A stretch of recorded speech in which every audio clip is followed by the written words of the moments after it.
Bienvenue à toutes et à tous au sein d'OFI-AM pour cette nouvelle vidéo hebdomadaire.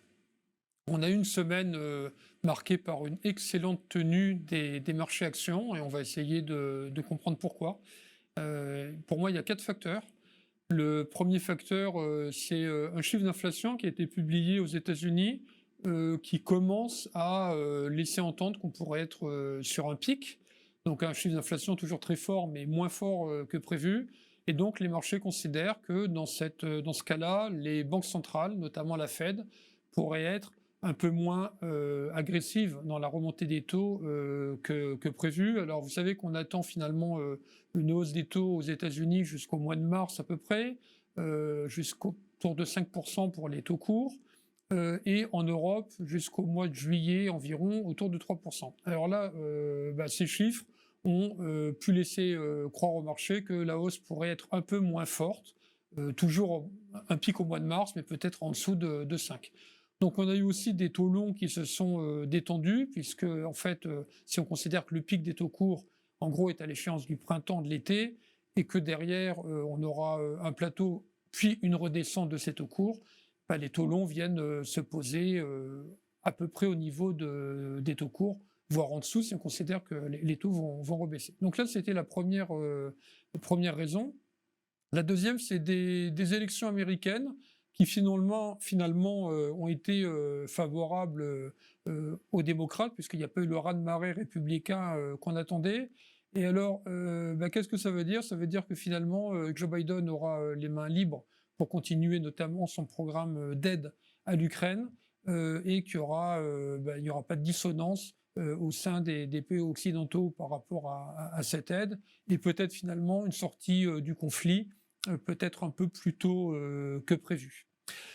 Troisième élément, la Chine, puisque donc vous savez que Xi Jinping a été entre guillemets réélu, reconduit en tout cas à la tête du Parti communiste, et que depuis, il y a des mesures, notamment sanitaires vis-à-vis du Covid, qui ont été légèrement allégées.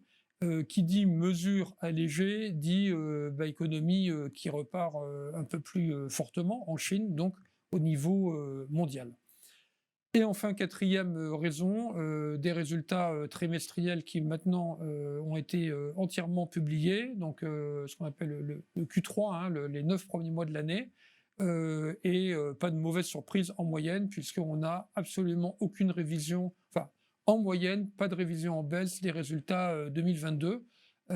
Donc là, on a un cocktail plutôt détonnant, hein, avec des taux qui se calment, des résultats qui ne sont pas revus à la baisse, bien au contraire.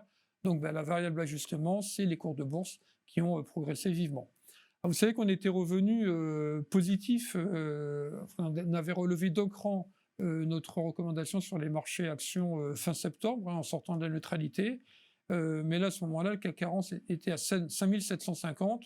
Il est aujourd'hui autour de 6006. Il a pris 15% depuis ce niveau-là, ce qui nous a conduit la semaine dernière à revenir, dans notre jargon, prendre nos bénéfices, on va dire, et à revenir à la neutralité, parce qu'on considère que la volatilité va rester forte. On n'est pas à l'abri de mauvais chiffres d'inflation, de commentaires de banque centrale un peu plus hawkish, comme on dit, notamment de la part de la Fed, ou de mauvaises nouvelles sur le front ukrainien.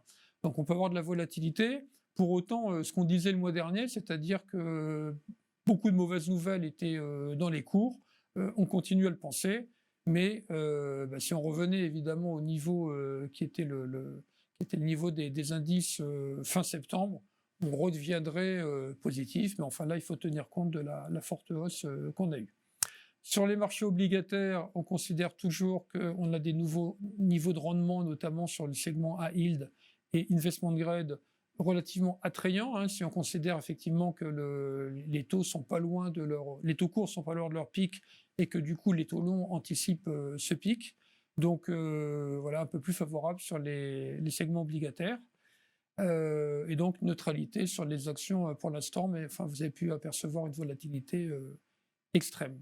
Sur le front microéconomique, la semaine a été marquée par l'effondrement du titre Téléperformance, suite à des controverses, notamment en Colombie et aux États-Unis. Donc le titre s'est écroulé en fin de semaine, a rebondi de plus. Alors, on n'est pas dans le même cas qu'Orpea, parce que là, c'est des controverses, on va dire ISR et non pas pour l'instant financière.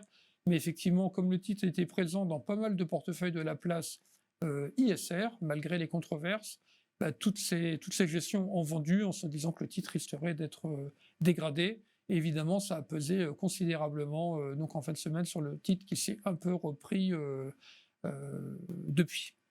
Donc voilà, donc bah, pas de nouvelles microéconomiques à attendre la semaine prochaine, hein, puisque les résultats ont été publiés, mais on guettera toujours les chiffres de l'emploi, les chiffres d'inflation, pour voir si finalement la bonne nouvelle, hein, sur le thème de l'inflation de la semaine dernière, la bonne nouvelle va perdurer dans les semaines à venir. On aura l'occasion d'en reparler la semaine prochaine. Bonne journée à toutes et à tous.